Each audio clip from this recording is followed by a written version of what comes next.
there, did you come out to ice fish today? That's great. My name's Sarah and I'm here doing another Wildlife Wednesday, and today we're going to talk about the 5 essentials that you need to get started ice fishing. So this is really handy to have if you're going to be ice fishing, because obviously when you come out on the ice you want to make sure it's safe. We say that 4 inches is the minimum that you need to come out by yourself with some gear. So if you have friends or family coming, you probably want more than 4 inches of ice. So when you start coming out on the ice, you can use your ruler to measure to make sure that it's actually safe so that you can have fun and not worry about the ice. The next thing we're going to talk about is a scoop. And you might think this is something silly to have, but what we use a scoop for is after we've drilled a hole or we find a hole, we want to scoop all the ice out of the water so that our line doesn't freeze.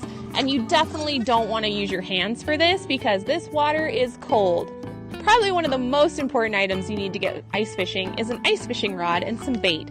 We're considering this one item today.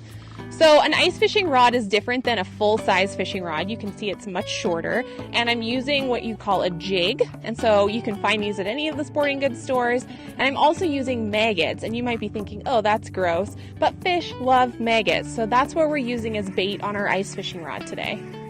The next piece of gear I'm going to talk to you about is something that you probably already have at home, a bucket. Yep, just a bucket. I've got a bucket that has a seat attached to it, so it's on the lid, so when I come out here I can actually sit on this while I'm fishing.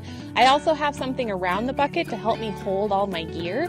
So these are pretty inexpensive. Obviously buckets are really cheap, and you can pick up these accessories at any sporting goods store and it won't break the bank. So you might be thinking to yourself, all these other pieces of gear are great, but how do I actually go out and fish if I can't find a hole? So if you don't have an auger, which this is an auger, you can come out, and usually people are really friendly when they ice fish, and you could ask someone to drill you a hole, or you can look around to see if there's holes that people aren't using anymore that haven't frozen over, and you're welcome to fish out of those. But if you get an auger like this one, you can easily drill as many holes as you want. This is a great one because it's lightweight. This drill is actually what powers this auger.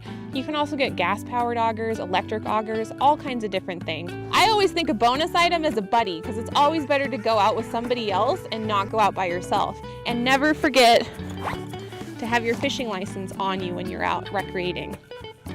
So ice fishing is a really affordable, easy way to get the whole family out in the winter.